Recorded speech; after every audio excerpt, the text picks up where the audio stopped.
They say the first sound of war is the clash of men and metal. But that is a lie. Before the horns cry out, before shields thunder against spears, something else arrives, something that crawls beneath your feet and rises through your chest like a buried tremor. It is not heard. It is felt, a low, primal vibration that seems to belong to the earth itself. At first, the soldiers mistake it for distant thunder or the rolling of chariots beyond the hills. Then the ground begins to breathe, and the line of shields quivers as if the soil itself were alive. For a fleeting heartbeat, every man on that line feels it, not fear of the enemy ahead, but the ancient dread of something that should not walk beside men at all.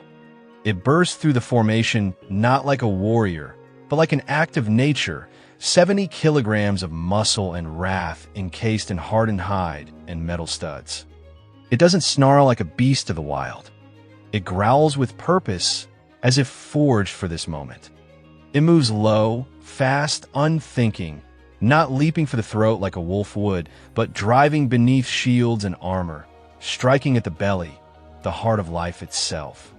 Its jaws do not merely bite, they crush. Bones don't break, they surrender.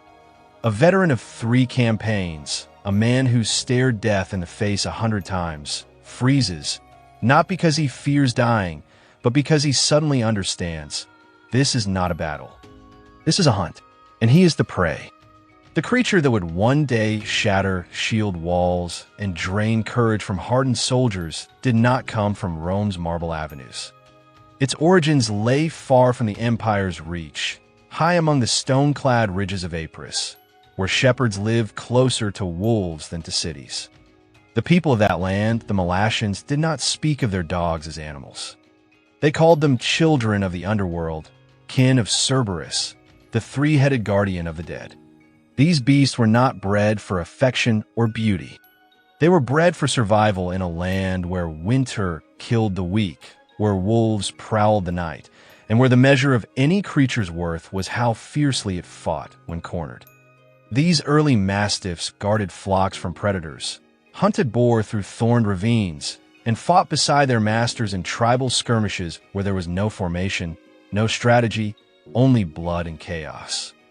Broad-chested, short-legged, jaws like iron traps, they could clamp down on a boar's neck and never release, even as it thrashed and screamed.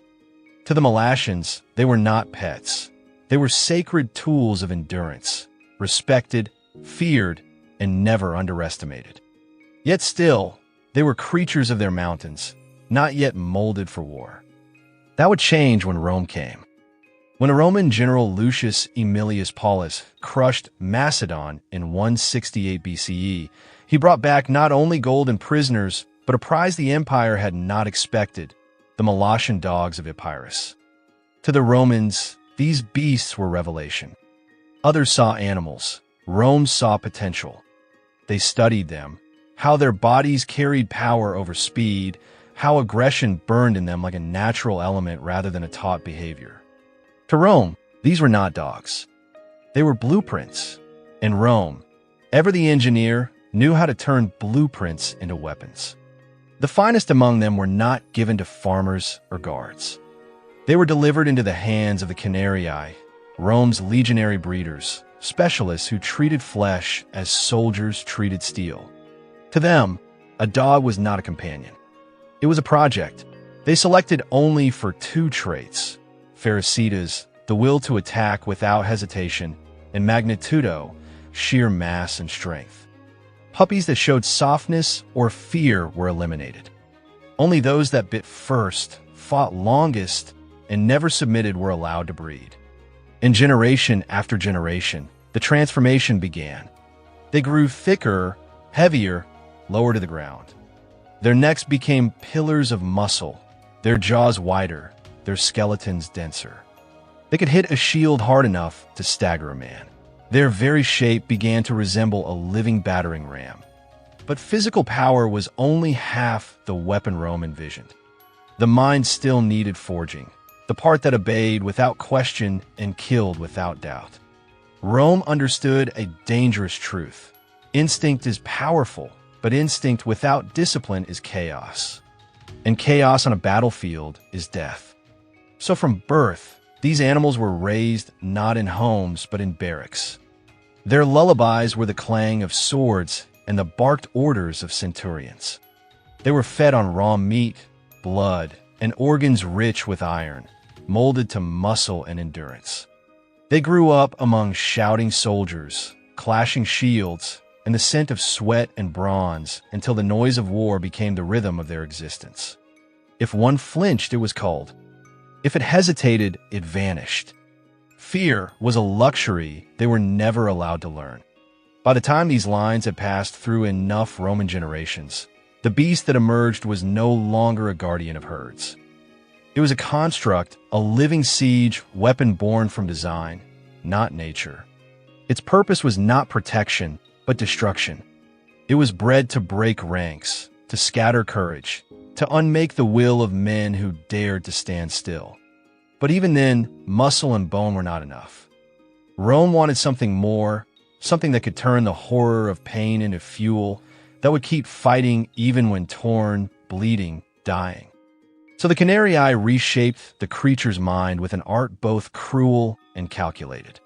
The kennels of the legions were no peaceful refuge. They were laboratories of noise and fear. Wooden swords clashed, pilums struck targets, and centurions bellowed commands. The dogs grew used to chaos before they could walk straight. They learned that human footsteps meant command, that the shout of a soldier meant movement, and that the battlefield was not terror, it was home. Their first games were lessons in dominance and obedience. They were rewarded not for calmness, but for aggression, for lunging forward, for refusing to let go. Their toys were sacks filled with animal blood to ignite the hunger to tear and hold. As they grew, their training became ritual.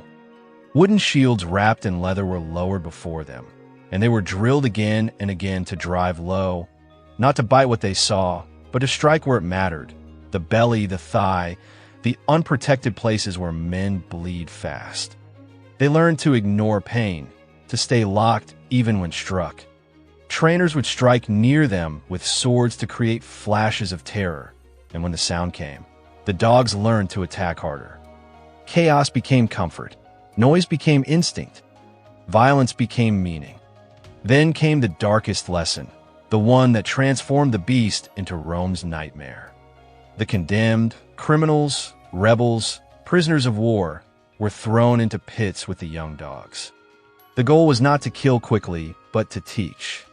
The dog learned what a man looked like when terror took him, how his scent changed, how his breath stuttered, how his body twisted in desperation. It learned the rhythm of fear. It learned to recognize weakness and to chase it, to drag it down, to hold until movement stopped. In that crucible, compassion died. Instinct became desire.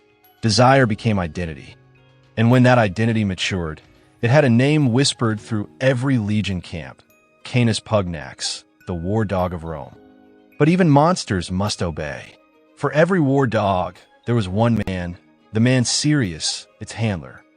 Between them was no affection, no warmth.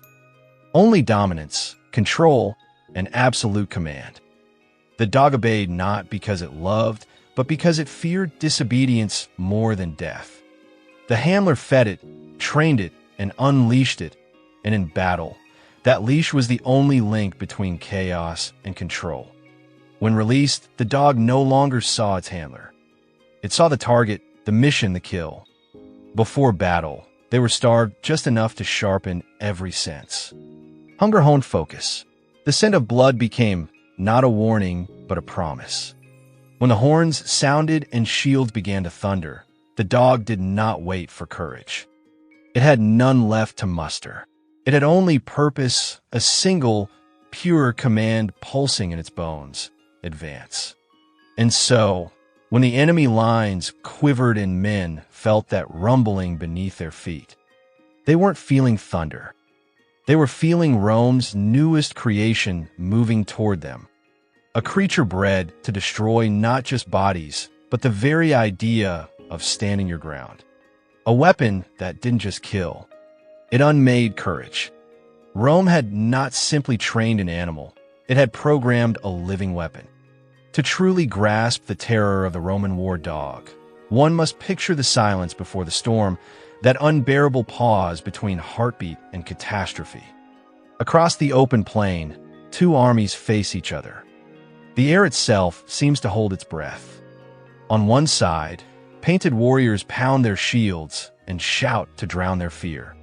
They chant to their gods, to their ancestors, to whatever spirits might lend them courage. Noise becomes armor. Sound becomes denial. On the other side, Rome waits. No shouting, no singing, no bravado, just a wall of iron and discipline standing still, perfectly still, like a hammer held high, frozen the moment before it falls. At the front of that silent formation stand the mansurii, the handlers. Thick leather leashes coil in their hands like serpents ready to strike. At their feet sit the dogs, enormous, armored, utterly motionless. They do not bark. They do not strain. Their breathing is slow, measured, controlled. Their eyes fix upon the horizon, unblinking. They wait because they have been taught that stillness is the truest form of violence, the calm before the kill. Timing was everything. Rome never wasted chaos. It orchestrated it. The dogs were not unleashed at the beginning of a battle. They were unleashed at the moment an enemy began to believe victory was possible. When the opposing ranks surged forward in a roar of disorganized courage, convinced that noise and momentum could overcome discipline, that's when the centurion gave the order.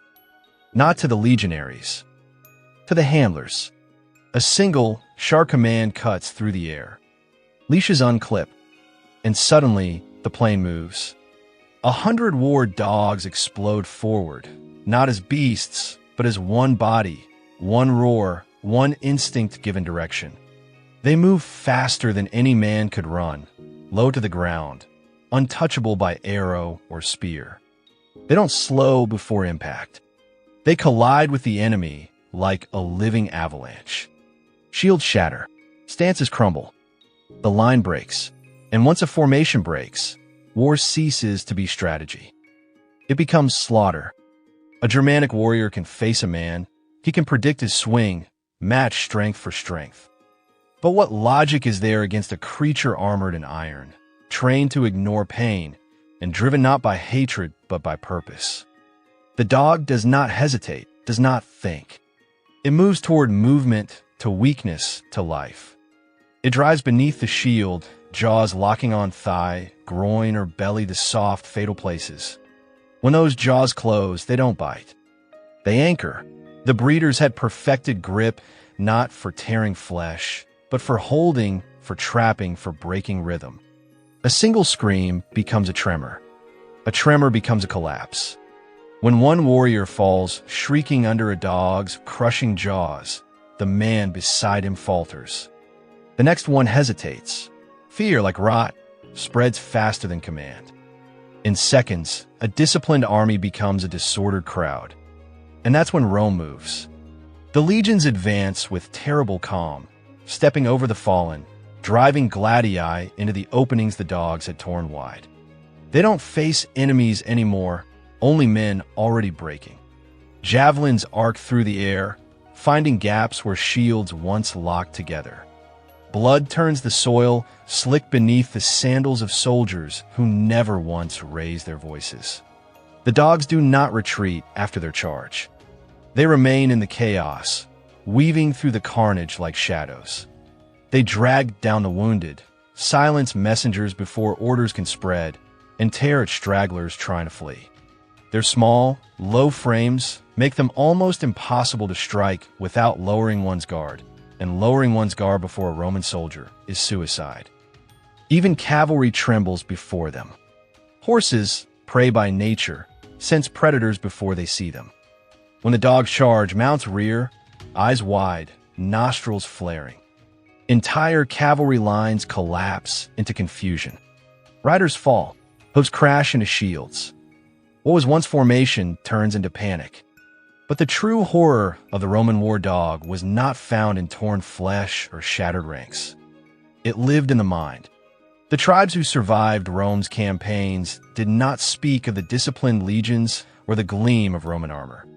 They spoke of the beasts, of the black silhouettes rushing low across the field, of the iron collars glinting in the sun, of jaws that crushed bone and bodies that did not bleed like ordinary animals. They whispered that Rome had conjured demons, spirits of vengeance wearing the shape of dogs. The terror outlasted the war. Fear marched ahead of the legions, softening resistance before Rome even arrived. Rome understood something no other civilization truly mastered. To conquer an enemy's body, you must first conquer his imagination. The war dog was not simply a weapon of war. It was a weapon of belief. Its presence rewrote courage into fear before swords ever touched. And Rome, master of refinement, did not stop at perfection of flesh. A sword was useless without a hilt, a soldier without armor a corpse in waiting, and so too with the war dog. If it was to crash headlong into the maelstrom of battle, it needed its own defense, its own edge. Rome turned once again to design. The armor they crafted was not decorative. It was cold, efficient, and cruelly beautiful, a design born of intellect and indifference. The most distinct feature was the collar. Not leather, but a thick, layered band of hide reinforced with iron and lined with curved spikes. This was no ornament. It transformed the dog's neck, already thick with muscle, into a living weapon. A soldier could not grab or hold it without impaling his hand. A sword could not strike it cleanly without glancing away. The collar made killing such a creature almost as dangerous as facing it alive. Each plate of armor was cut and fastened to protect the vital organs without slowing the beast. The Romans learned to balance weight and movement, fashioning metal breast guards and flank plates that turned the war dog into something between a living creature and a piece of moving artillery. When sunlight caught their iron collars, they shimmered like the edge of a blade. And when they charged, those glints were the last thing many men ever saw. Rome had created many tools of conquest, the pilum, the gladius, the catapult, but none so alive, so raw, so perfectly tuned to terror. The Roman war dog was not born of instinct. It was manufactured dread, a perfect fusion of flesh, metal, and human will. It was not the thunder of gods. It was the thunder of Rome. When the dog sank its jaws into flesh, the handler had trained it to shake, not just to hold, but to tear. Every violent motion drove the collar's iron spikes deeper, widening the wound, turning a bite into a sentence of death. The collar made killing not just efficient, it made it inevitable. Any warrior desperate enough to wrestle the beast only ensured his own agony. Grasping at its neck meant driving those curved spikes into his own hands, arms, and chest. The dog didn't need to aim. The armor itself made destruction automatic. Then came the lara canina, the chest guard. Layers of boiled leather, hardened in oil, sometimes plated with bronze or small iron scales, wrapped the dog's torso. It was light enough to allow the beast to run unhindered, yet strong enough to deflect blades and dull spear thrusts. A man who expected soft flesh found only resistance. The low angle of the creature's body made every swing awkward, every defense delayed, and that split second was all it needed to close the distance and bring a man to the ground. But the most terrifying innovation did not protect the war dog, it weaponized its movement. During the brutal wars against the Dacian and Germanic tribes, some Roman handlers affixed thin, curved blades to the sides of the dog's armor. With every charge, those razors turned momentum into massacre. A single pass through enemy ranks left calves severed, tendons sliced, soldiers collapsing into writhing heaps. One war dog could unravel an entire line, not through sheer force, but through engineered precision. Yet their service did not end when the fighting paused. When Rome's legions built their nightly fortresses, trenches dug, walls raised, torches lit, the dogs became sentinels of silence. They didn't bark. They vibrated, low, and deep, a sound that could be felt rather than heard. To the handlers, that vibration was a warning.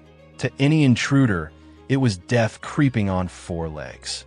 In an age before alarms or torches bright enough to pierce the dark, the war dog senses, its unblinking vigilance, became an empire's living defense. A man could be bribed. A man could fall asleep.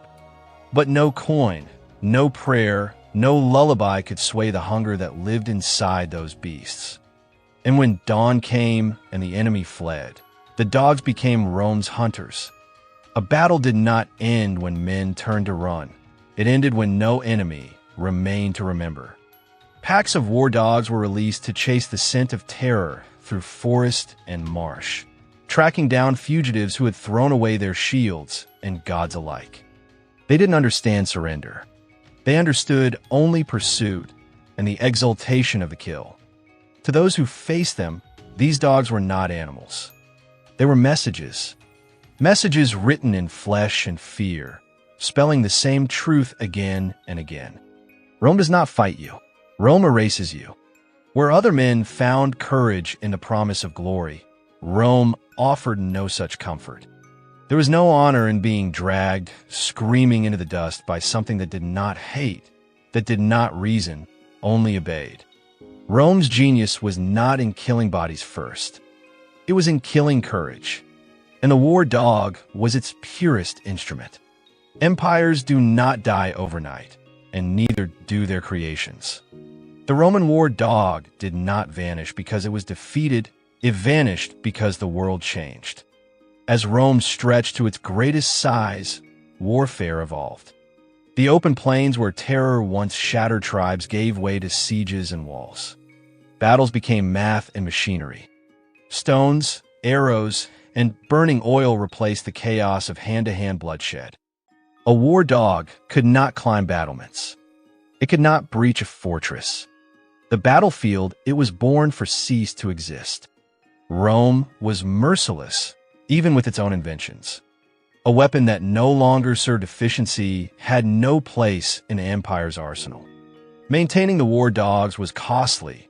Each required a handler, a strict diet of meat and blood, relentless training, and constant culling. A soldier could limp and still hold a spear. A limping war dog was executed. The empire's pragmatism was as sharp as its swords. And so, one by one, the kennels grew quiet. The canarii, those craftsmen of flesh and instinct, lost their purpose. The forges of bone and will fell silent. But blood carries memory. When a Western Roman Empire crumbled in 476 CE, it did not dissolve, it scattered. Its legions splintered into kingdoms and tribes, carrying with them weapons, armor, and bloodlines. The descendants of the Molossan dogs spread across Europe, reshaped by purpose and peace. In Italy, they became cane corso, guardians of home and hearth, powerful yet restrained, their violence tempered by loyalty. In the Germanic lands, they pulled carts, guarded merchants, and evolved into Rottweilers, muscles wrapped around patience, strength carrying the echo of an older hunger. Across the Channel, in Britain, nobles bred the English mastiff, massive and enduring, capable of fending off wolves and men alike. Even the elegant Great Dane, towering and noble, bears in its bones the ghost of the ancient Molossan frame. But the darkest legacy of Rome's war dogs was not in farms or estates. It re-emerged centuries later in bloodied pits and fighting rings, places where men entertained themselves by breeding ferocity for sport. Without even realizing it, they resurrected Rome's forgotten science. Selection through aggression, reward through blood, elimination through fear. The methods of empire reborn in shadow. The modern world insists that these dogs are different now, gentle, loyal, trainable. And many are. But beneath the calm, within muscle and marrow, something ancient sleeps. The command to advance. The refusal to yield. The instinct to hold and never release. Rome's design still hums quietly beneath centuries of civilization. We walk beside descendants of war. We sleep next to shadows that remember. Because Rome did not merely build weapons. Rome rewrote nature. And nature never forgets. So the next time you see a mastiff resting beneath the sun, or a cane corso watching with silent patience, remember this. You're not looking at an animal that was once a weapon. You're looking at the last living artifact of an empire that conquered through fear itself. The war is gone. The empire is dust.